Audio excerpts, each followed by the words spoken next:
cảm ơn những bạn sắc xa lẹ khăn từ lời text box username hay nên text box password nhưng bữa sân gì kia bạn phải cho tên này ở text box username thế nhưng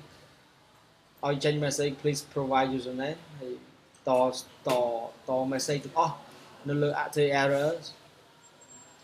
password còn chẳng đấy bởi khi bạn cho thế please provide password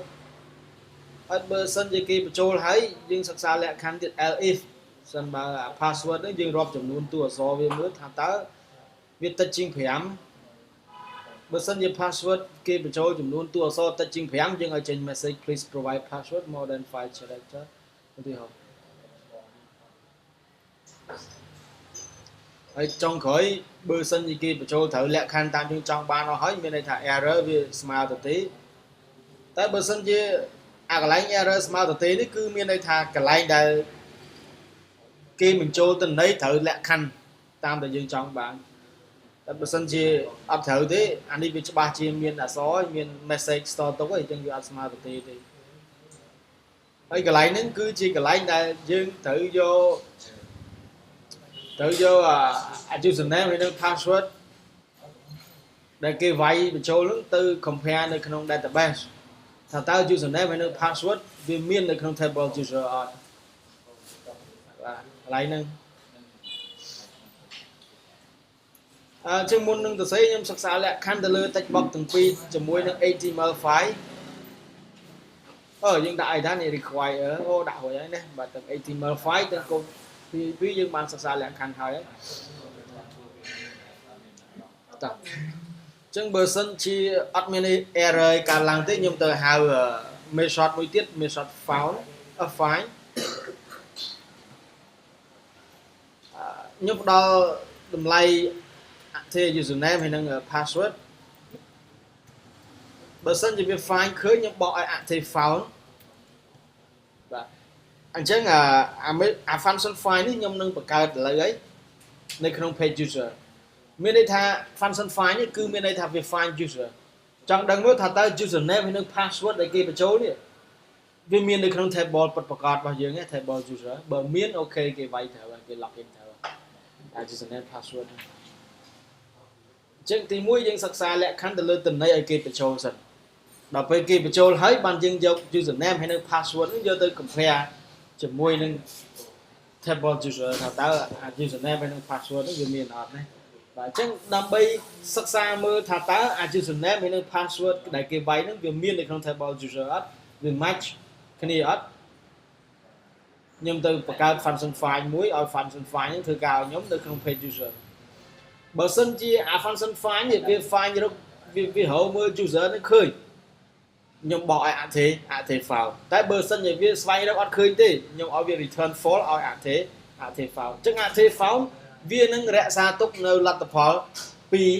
function file បើសិនជា function file អត់ឃើញទេវាបោះ false ឲ្យ file តែបើសិនជាវា file ឃើញវាបោះនៅអ្វីដែលវាឃើញឲ្យ file អញ្ចឹង file វាអាច store នៅលទ្ធផលដែលវារកឃើញផងហើយនឹង false ផងវាអាចពីរណាបាទអញ្ចឹងខ្ញុំសិក្សាលក្ខខណ្ឌតទៀតបើសិនជាគេស្វែងរកឃើញ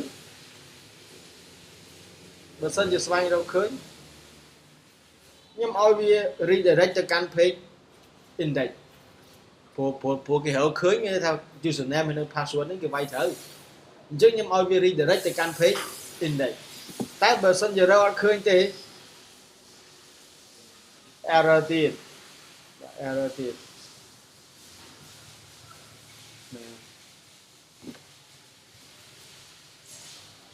ចឹង error ដាក់ទៅ username and password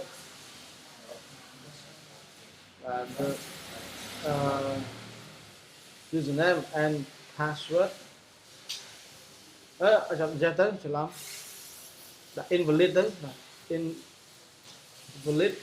username or password ចឹងទៅណាតែទៀនមួយ BR តិចមកតែមាន error អីច្រើនទៀតអញ្ចឹងពេលដែលស្វែងរកឃើញយើង redirect ទៅកាន់ page index ឥឡូវសួរថា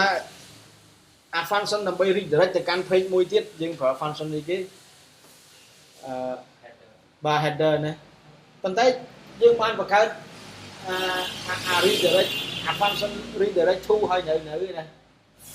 យើងគិតមើលរាល់ពេលណាដែលយើងចង់ redirect ទៅកាន់ page មួយទៀតយើងប្រើ function header ហើយ header គឺយើងតែងតែប្រើជាមួយនឹង exit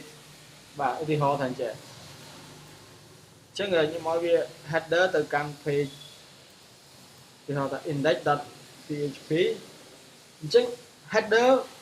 គឺវាធ្វើការ redirect ទៅកាន់ page នេះមែនប៉ុន្តែមុននឹងវាទៅកូដនៅខាងក្រោមវាដាក់ឲ្យអស់អញ្ចឹងសិនបានវាទៅ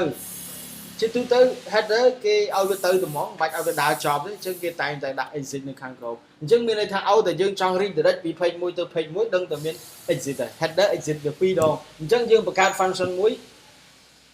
ហើយសរសេរកូដទាំងពីរនឹងចូលទៅហើយហៅតែ function នឹងមួយបានហើយបាទមិនបាច់ចាំសរសេរអីដល់ទៅពីរដងអញ្ចឹងទេវាទៅនឹងអញ្ចឹងតោះខ្ញុំទៅមើលសិនខ្ញុំដូចជាបង្កើតខ្ញុំដូចជាបានគិតថា function ដែលវាមិននៅចំណុះនៅក្នុង page ណាមួយខ្ញុំដាក់នៅក្នុង page function អញ្ចឹងខ្ញុំខាត់វាចោលហើយខ្ញុំបង្កើត function មួយទៀតនៅក្នុង page function នឹងផ្ទាល់អាហ្នឹងឲ្យតែ function ណាដាច់ delete ដែលវាធ្វើការនឹងតាក់ទងនឹង database ឬក៏ user ឬក៏អីវាតែឯងខ្ញុំដាក់នៅក្នុង page function អញ្ចឹងខ្ញុំបង្កើត function មួយ redirect to បាទអញ្ចឹងវាមាន parameter មួយ parameter ហ្នឹងគឺជា page ដែលយើងចង់ឲ្យវា redirect ទៅហើយដាក់កូដបញ្ចូលមកបាទអញ្ចឹងយើងហៅតែ function redirect to មួយទៅវាធ្វើការឲ្យយើងហើយទាំងទៅទាំងចប់កូដអញ្ចឹងយើងឲ្យវាទៅណាទៅ page នេះអញ្ចឹងយើងដាក់ឈ្មោះ page នេះនៅហ្នឹងមកណាអញ្ចឹងវា redirect ទៅកាន់ page ហ្នឹងពេលដែលយើងហៅ function redirect to យើងផ្ដល់ឈ្មោះ page ដែលឲ្យទៅហ្នឹងឲ្យ parameter របស់វាអញ្ចឹងតោះអញ្ចឹងឡើយនេះយើងដាក់មកចេះវិញបាទ redirect to អញ្ចឹងខ្ញុំឲ្យវាទៅណាទៅកាន់ index.php ណាហើយជាទូទៅកាលណាយើង link ទៅបើក page វាត្រូវមាន URL front back side URL ដោយសារតែ page index វានៅក្នុង folder admin មិនអញ្ចឹងទេអញ្ចឹងយើងអាចដាក់ address website ឲ្យវាផងនេះនៅក្នុង initialize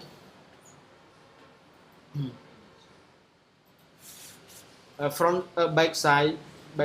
URL នេះ back side URL អាហ្នឹងវាមិន store នៅ address website http.2 ណានៃលេខកើតរហូតមកដល់ត្រឹម page ដែលយើងចង់ឲ្យវាទៅ / អីចឹងណាបាទហើយវាមាន /folder admin តទៀតព្រោះតែ admin backside URL វាមាន folder admin ហើយវាយក front មក/ ជាមួយនឹង folder admin ហើយបាន / page index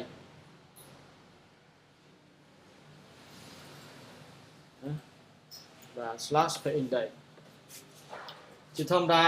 link ឲ្យតែ link យើងតែងតែប្រើ URL www. អីណានៃ link abc.com/product/service អញ្ចឹងណាជាទូទៅឲ្យតែ link គឺគួរតែមាន URL ហើយបានយើងធ្វើអញ្ចឹងឧទាហរណ៍ថាយើងបាន copy source code ហ្នឹងទៅក្នុង subfolder នឹងប្រហែលតង់តទៅទៀតទេអញ្ចឹងពេលដែលវា redirect នេះគឺវាដឹងតែទៅបើក page index នៅក្នុង folder admin ហ្នឹងដោយសារតែយើងដាក់ path មកវាមកវែងឲ្យដឹងថាត្រូវពីដើមមកចូលទៅកន្លែងណាតែបើយើងអត់បានដាក់អាហ្នឹងទេត្រូវចុចពីចេញមកក្រៅអញ្ញាថ្ងៃចេញពីអា sub folder អញ្ញាថ្ងៃតំណតែវាចេញដល់ត្រឹមកន្លែងអា page ដែលយើងចង់ឲ្យវាបើកនេះយូរអញ្ចឹងយើងដាក់ចាំងតាំងពីដើមមកវាទៅបាទវាស្រួលយើងអាចយកកូដនោះទៅប្រើនៅក្នុង sub folder ណាក៏វានៅតែបើក page index កើតដែរចឹងជាទូទៅគេច្រើនតែប្រើជាចឹងកន្លែងនេះវានៅតែសេកូដច្រើនតទៅទៀតតែឥឡូវយើងប៉ុណ្្នឹងសិនហើយកន្លែងយើងទៅបង្កើត function find ឲ្យវាធ្វើការស្វែងរក username ហើយនិង password ដែលគេវាយហ្នឹងគឺវាត្រូវអត់វាមានអត់នៅក្នុង table user ហើយយើងអត់បានសេកូដឡើងហ្នឹងតា